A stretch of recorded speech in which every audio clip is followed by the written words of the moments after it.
My Lupus Living Room is a place to listen to the stories of ordinary, everyday people who are not afraid to share the struggles and successes of living with a chronic illness called lupus.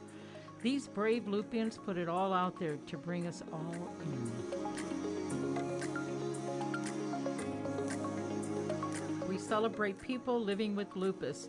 My name is Suzanne. I am a mom, a wife, a business owner, and the CEO of the Lupus Foundation of America's Great Ohio chapter, and a whole lot more. But most of all, I have lupus. My purpose and my passion are to help other people with lupus. For me, lupus was a lonely, miserable, misunderstood disease, and I'm here to tell you that today it doesn't have to be. I want to talk more about the things we do not normally talk about. Since lupus impacts mostly women, my Lupus Living Room will have a focus on what it's like to be a woman living with this mysterious, unpredictable disease that has no cause or cure. I know that many would love to connect with others that have lupus. These women are fearless and have extraordinary stories of survival. I'm excited to welcome my not-so-famous guests, and with their inspiring stories that offer hope and inspiration to fellow Lupians. I believe this project will not only create awareness about lupus, but offer encouragement to those listening. Remember, there is no I in the word lupus, but there is the word us. The Lupus Foundation of America, Great Ohio chapter is here for you. For your chance to share your story and visit with me, you can reach out to me at Suzanne at Lupus Great Ohio or call 1-888-NO-LUPUS. So for now, sit back, relax, and enjoy.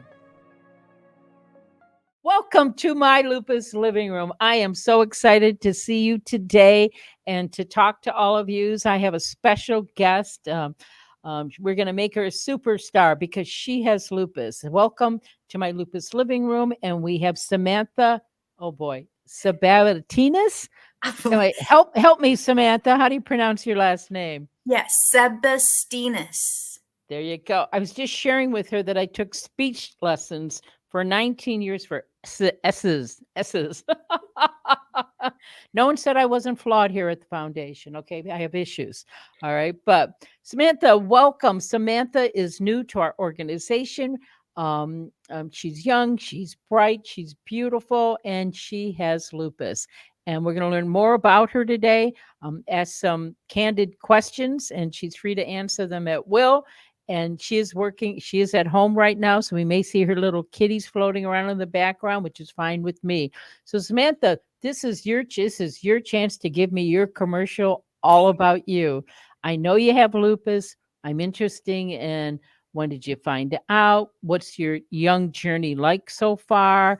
And, I'll jump in every once in a while to give you some questions or to give you some nudges. So let's all welcome Samantha. Hello. So for me, I was a senior going to Coventry High School.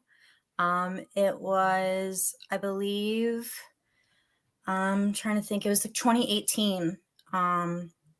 So everything was going great. Like, I was a senior, I'm getting ready, I'm trying to figure out what college I'm going to go to. I'm trying to figure out, what do I want to do? What do I want my life to be? I was in marching band. I did a lot of things with that. I loved playing my trumpet. That was like my best friend. I actually wanted to become a jazz artist and travel the world and play at little like jazz clubs. Akron has a wonderful jazz club downtown. Not sure if it's still there, but if it is, I believe it's called like Blue Note. But I used to go there all the time. So that's what, for the most part, I was just a regular teenager, just trying to figure out my life. I got a boyfriend. His name's Kevin. He was amazing. He still is amazing. He's still with me, but then a hiccup happened. It was winter break. Christmas came around. Everything was great. I worked 3 jobs because I was trying to save up for college. And then I came home from work one day and I was in pain. I was confused because, okay, this hurts a lot. I wonder if I was on my feet all day. Maybe that's what it was. I took Tylenol, slept it off. The next day, it was even more pain, and I told my mom about it, and she's like, "Okay, maybe it's because 'cause you're working too much," you know? My mom was always on top of me, "You're doing too much, you're trying to do everything, you wanna," I wanted to do all the events that were happening, I'm getting ready for prom, um, and things like that, because as a senior, after your winter break, that's when everything happens. You're getting ready, your cap and gown, you're finding your prom dress, all of that fun stuff. And I just wanted that extra money to make it like more magical for me, because as a female, you want to be a princess, and prom was always like one of those things I always thought about. Um, and I remember I was soaking in the tub one day with salt, because I used to do that when I played softball, and I couldn't get out of the tub. Like, I couldn't, like, get myself out, so I had to ask my mom to help, and, of course, I'm embarrassed. I'm 18, and I'm asking my mom to help me get out of the tub. Um, and she's like, "If this doesn't go away, let's take you to the hospital and see what's going on." And like a week or two pass, and she was able to get me an appointment at my primary, and she tells me that I have hypothyroidism. So I'm like, okay, this is it. I have hypothyroidism. We're good. She gives me, I think it's like levothyroxine or something like that. Mm-hmm. So I start taking that, and nothing gets better.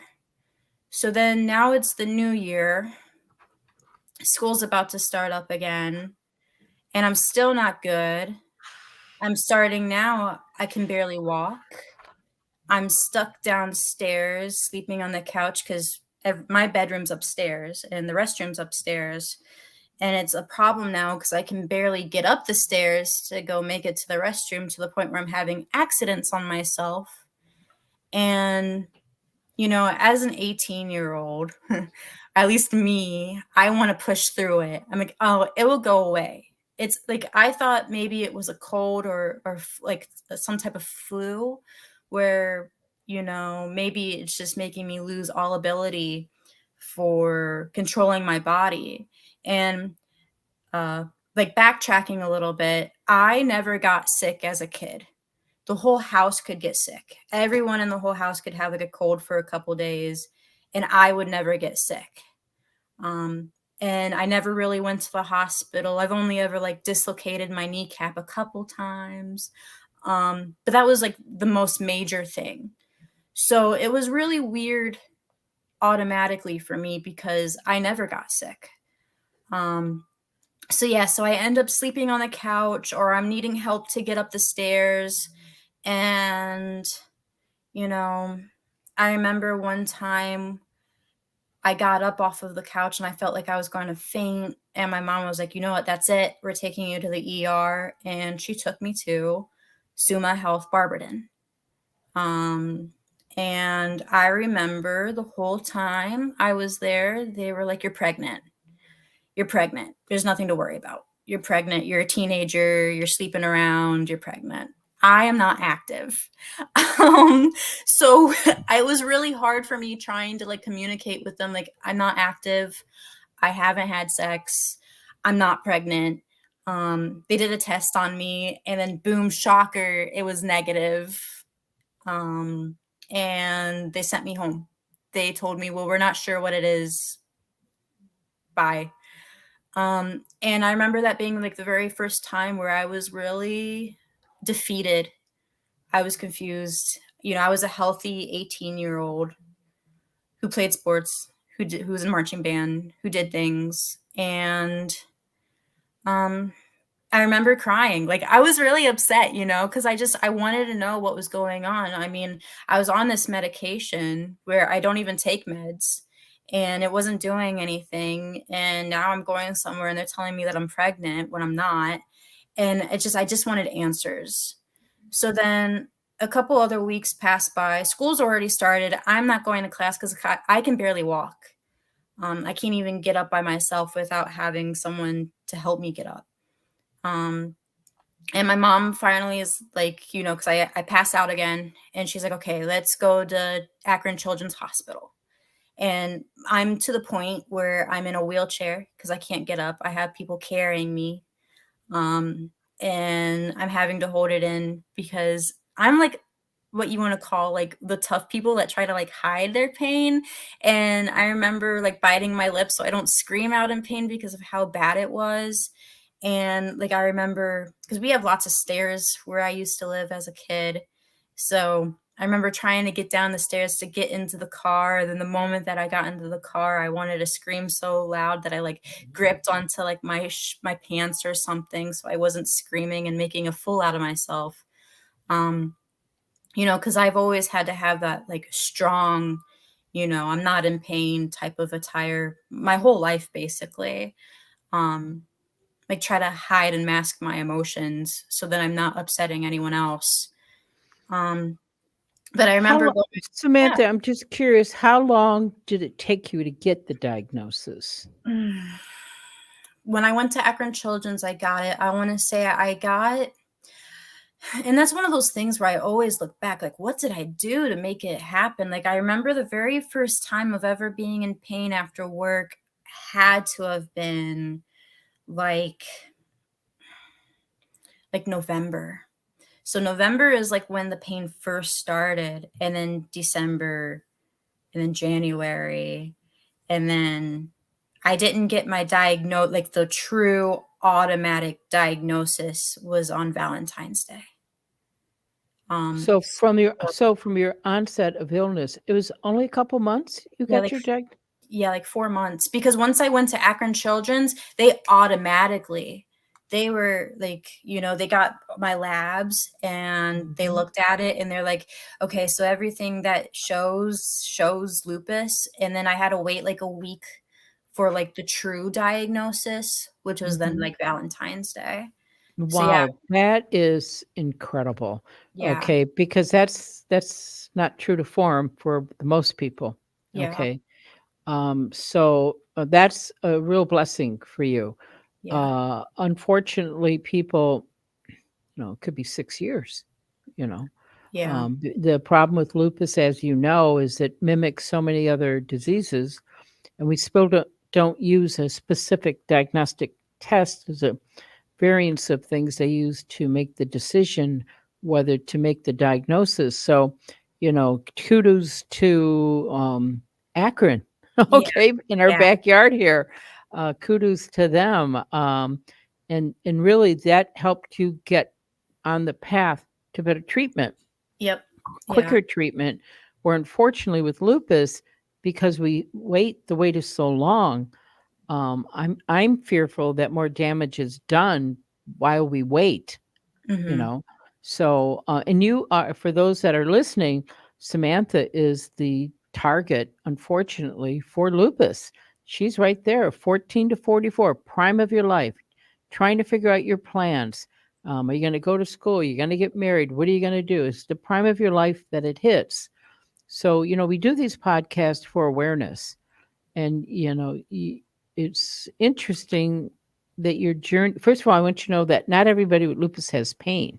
All right. mhm, So, what other symptoms did you have along the way? I know you had thyroid. And, yeah, and the other thing is, I'm going to take a rabbit trail here for a minute, is most people with lupus just don't have lupus. Several have thyroid issues, several have other autoimmune, what I call sisters, mhm, along the way. So if you are being diagnosed or being reviewed for lupus, don't be surprised if they come out and say, well, you got this, you got this, you got this. It's really not unusual. Most of our constituents have multiple diagnoses of different things and do go on to have some type of a new normal life. But go ahead, Samantha, continue with your conversation here. yeah. Other than pain, like when, like back to like what type of symptoms I was having, that was my main thing, was just like the burning sensation. I always try to explain it as like like you have the stove on and you accidentally put your hand on it because you forgot it was Mhm. on, and it's that burning sensation, or even like someone pouring boiling hot water over Oh, wow.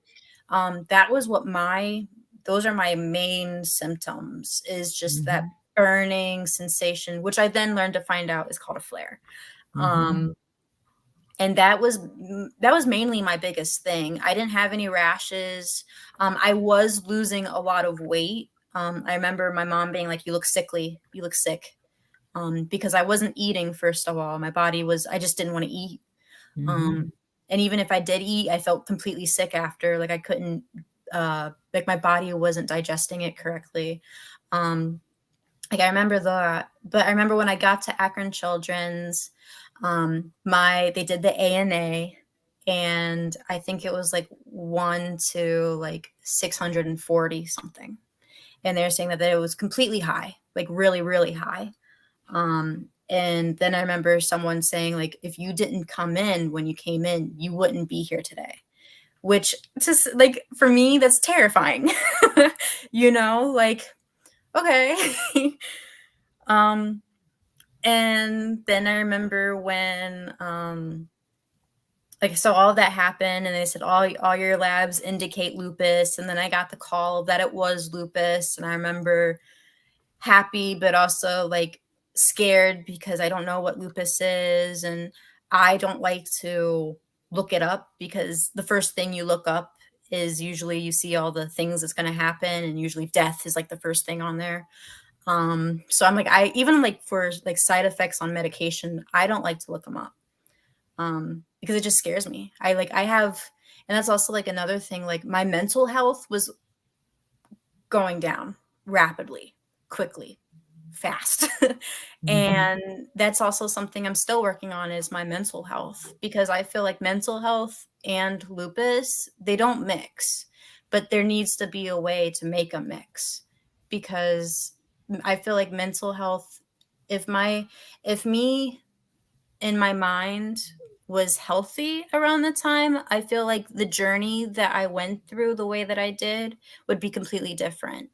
Um, but yeah, so I got diagnosed, and I remember going to my amazing doctor at Akron Children's. His name was Dr. Spaulding, and I absolutely loved him. He was the best like rheumatologist that I could ever get as a kid. Um, and I remember him telling me that it was lupus. And then I remember going, okay, great. How do we get rid of it? Like so excited. Like how do we handle this? How do we like get rid of it so I don't have it anymore? And I remember him looking at me, and like you could see that he was sad. So like I Mm-hmm. started seeing it, and he's like, you don't. There's no cure, but there are ways to manage it, and then Mm-hmm. hopefully later on down the line go in remission. And I think for me, that's the moment when I like snapped, like, okay, I'm going to be stuck with this for the rest of my life. And Mm-hmm. I got to take medication, where I hate medication. And at the time, I know, I hated medication and I hated needles. Um, Mm-hmm. and I think for me, that's when the stubbornness of being a kid, like, I don't want to do this. And I was bad. I did not take my meds. That was like the hardest journey for me, especially even now, is like, okay, we need to take our meds. We need to take them, because even though at the time of, at that, now it's 2019, at that time, because it was the new year, all the way to even like around April when I got the next diagnosis, um, I was really bad at taking my medication. And it wasn't until just recently where I'm like, if I can just stay on top of my meds and take them every day like I'm supposed to, things wouldn't get as bad as they are. Um, So why do you suppose it's not just you? uh-huh. Okay, I'm guilty. I'm guilty. I know why I'm guilty though, because I have way too many of them. Mm, Okay, and to police them and do it correctly is a challenge. So I'm on over 20 some pills. Okay, it's exhausting. I have mhm, these little pill plates. Pretty people mess with me and buy me these cute little plates. So here, AM, afternoon, evening. I am awful. For me, it's because there's so many of them and it's mhm. so disruptive in my world. But we do know that a lot of our fellow Lupians are not compliant in their treatment plan. Yeah. Okay. And I'm wondering, I know why I'm not. Okay. I've got 20 balls up in the air at any given time I'm trying to deal with, and the pills are intrusive into my life. Although they give me, eventually I do take them, but I don't take them as prescribed. And shame on me. Don't do that. You need to do it. Yeah. We're not doctors. Yeah. We wait forever to get in to see these doctors. So I'm just curious, like why a young person like you wouldn't be drug compliant, though. I think it comes with a lot of things. Me, there was multiple. Like for me, the first one was like, I'm young. Why am I having to take medications? Like I'm an old grandma. Nothing wrong with old grandmas. I love I love my grandmas. But I saw myself as a young, healthy woman, and I didn't see myself yet as a sick person. So it's like if I do not allow myself to look like one and do the things that a sick person has to do, then I won't be sick. That's what was running through my head. Hmm. Um, but later on, it completely goes wrong because I got more sick.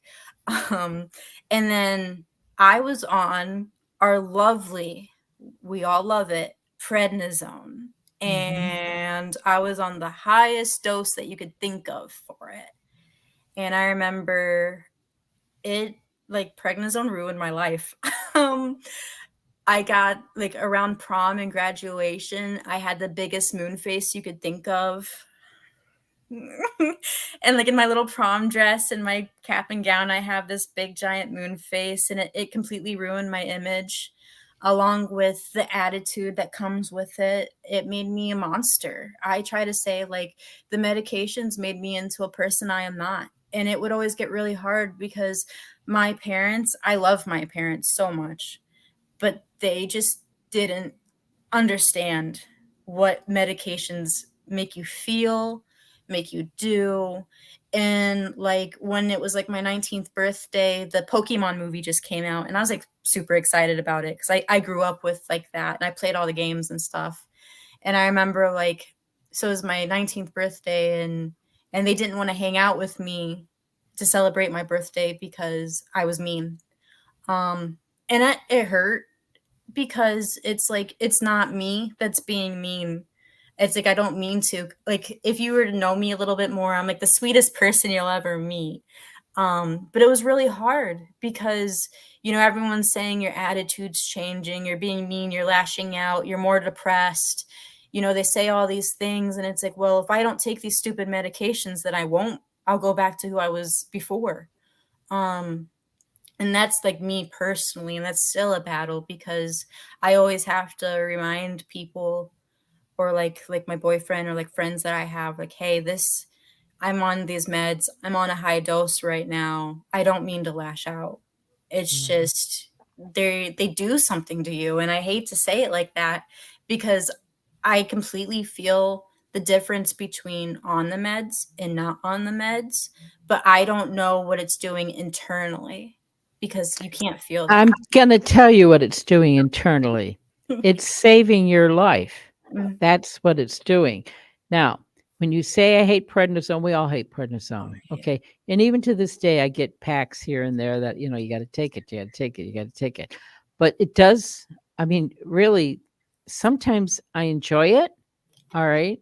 If I'm taking it long term, I don't enjoy it, but I do recognize the miracles it's given me. Because when I was 27, they said I was going to die. I'm 72. Wow. Okay. So I'm telling you, you may not see what it's doing in your life, but it saves you. Yeah. Okay. So we don't want anyone to stop taking their prednisone. Oh, So yeah. look, we know that there are challenges pretty much with all medication we take. We know that prednisone really needs to be a short term for flares. Some people are in maintenance doses and do okay.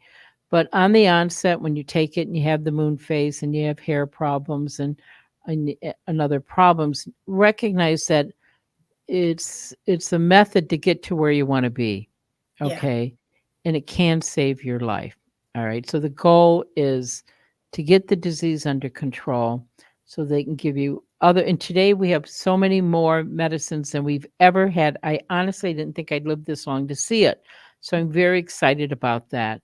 But it saves lives, Yeah. but it's meant to be short term. Meant Yeah. to be sure. Now, I do want to touch base on the fact that you shared about mental health.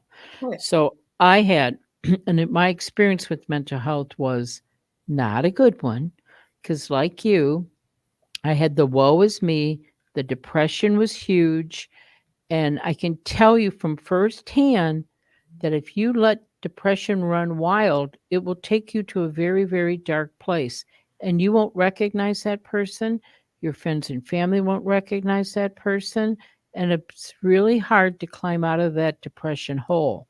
Mhm. So when it does come, I would try to start, I would talk to your doctor about it. Okay. I would talk to other fellow Lupians about what you're going through. Sharing is caring. I Mhm. would go to a support group. Support groups are a safe place to share and care. Someone may have traveled that journey and was able to successfully get out of it. So what can you get or what can you give? That goes both ways. Yeah. Okay, but when those feelings, those emotional feelings, and we all with lupus all have depression at some time or another, you need to be very careful. And I've asked many doctors, why isn't this part of the treatment plan? Okay, why isn't it?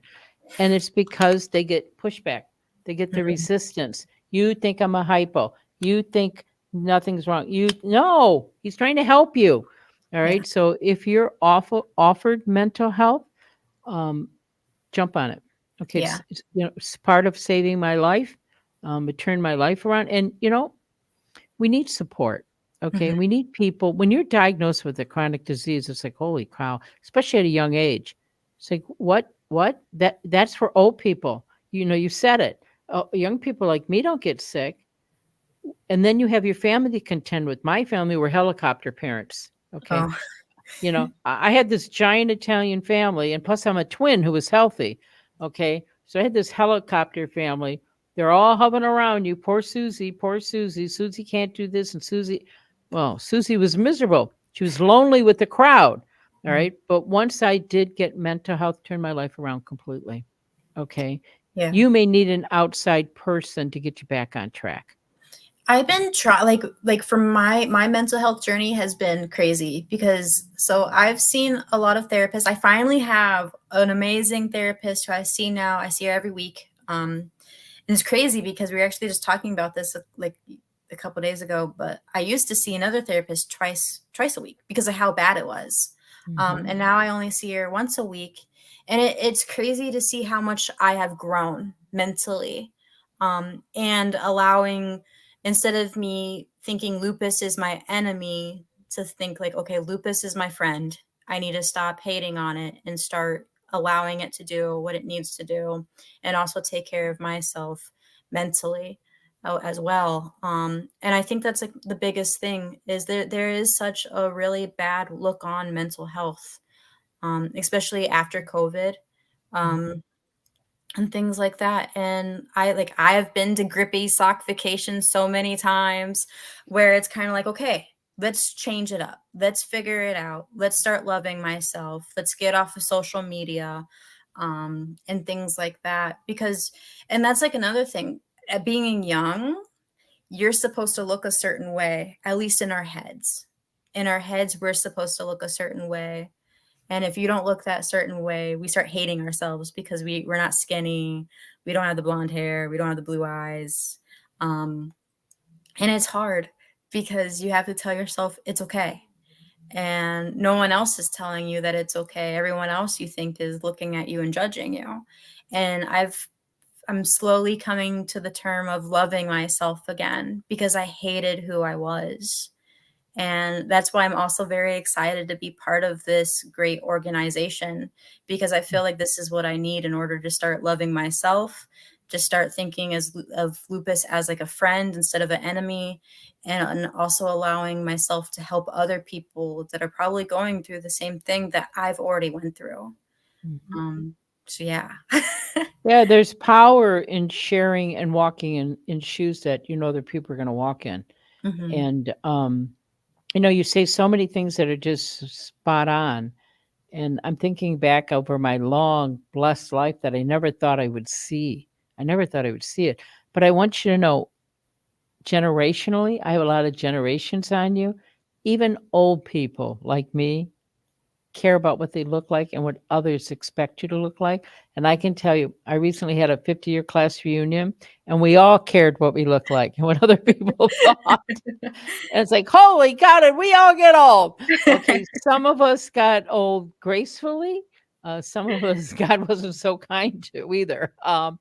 But I think we all care about what we look like and Mm, what we feel like. And one of the problems we have with lupus is, if you look at me and you, the two of us, we don't look sick. no. Okay. They can't tell. They can't tell that my hand is all swollen. Yeah. Okay. Or that, I didn't sleep well last night, or, I'm itching all over the place. My hair is falling out. I have Sjogren. I could go on and on and on and on. Nobody really cares how I feel. Matter of fact, when someone asks me how I feel, I just say, thanks for asking. Okay. Because it's nice that they ask. But if I had to tell you how I felt, we wouldn't be friends very long. Okay. You'd be cutting me short. Um, so the other good news is Samantha has joined our team. So Yes. congratulations to Samantha. She's taken her lemonade. She's taken her lemons and she's going to make lemonade. Lemonade. Yep. And she's going to throw raspberries in it, cherries in it, and she's going to change those lemons and make them something beautiful. All Hmm. right. So she's going to be part of our patient navigators. All right. And she's very new to our organization. We're excited to have someone so young and so determined, and I know she's going to be very passionate. All right. Hmm. So don't be surprised if you're in the Columbus area. She's assigned to the Columbus area. Don't be surprised if she sends you an email or a text message, or if you see her online somewhere. Hopefully, her and there's a support group facilitator over in Columbus. I think it's Katie Google. Hmm. Don't be surprised if you see them at a support group or a meet and greet coming up soon, to be determined when. We're looking to put her to work. She is assigned in calling all of you fellow Lupians that are in your Columbus area. She'll be calling you and checking in on you about twice a year. Please pick up the phone from her. I know everybody like screens their calls now. She's just going to ask you, how are you? Do you have any barriers to care? Do you need a friend? Is there something I can do? Is there something you're worried about? We want you to know here at the Lupus Foundation. I want you to know. Lupus for me growing up was a lonely, miserable, misunderstood disease. Okay. Today, it doesn't have to be that way. It doesn't. Your journey will be a better journey if you get education first, and get the education from the right place. Yep. Yes, the Lupus Foundation of America is the leading source for the latest, most accurate information there is about lupus in the world. That's who we are. All right. So stay off the internet unless you're on one of our sites or a site that we offer to you. If you have a particular question, we do have a registered nurse on staff here at the office. Let's give her a call. Let's see if she can answer your problems. And you have a patient navigator assigned to your area. There's a support group in your area. Most of you will have a walk in your area. I hope you come out to that. And we want you to know it's not lonely. Okay, there is no I in the word lupus, but there is the us. Okay, so Samantha, I thank you for your time. We look so forward to working with you and your energy and your passion. I can't wait to see you shine and be a wonderful part of our organization, because you will make a difference. Okay, and that's the thing about lupus. Your old life may be gone, but what can we do about tomorrow? It's not Yeah. over. Let's just rework it. And maybe it'll just be with us for a little while. Maybe it'd be enough to just dust you off, pick you up, and send you on your way. But Mhm. whatever it is, I know that you have a part in this world. You and I are not damaged goods. We're just reworking. Just We're rework. reworking it, filing our way, and we're going to have impact. And I know we're going to be very proud of you. And I'm so grateful and thankful that you joined us. Okay, Thank you. so everybody, thank you, Samantha. Thank everyone for joining me at my lupus living room here. And Valentine's Day is coming up, and all kinds of fun things. And there's got to be somebody out there you love. And so I wish you a wonderful Valentine's Day, and hopefully spring will be around the corner. In the meantime, if you need any information, you can contact the Lupus Foundation at 1-888 Know Lupus or at www.greaterohio.org. And of course, you can reach out to Samantha at lupusgreaterohio.org.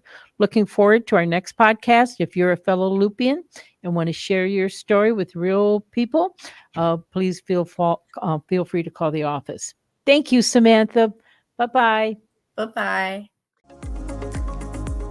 Remember, there is no I in lupus, but there is an us. Until next time, this has been my Lupus Living Room with the Lupus Foundation of America's Great Ohio Chapter.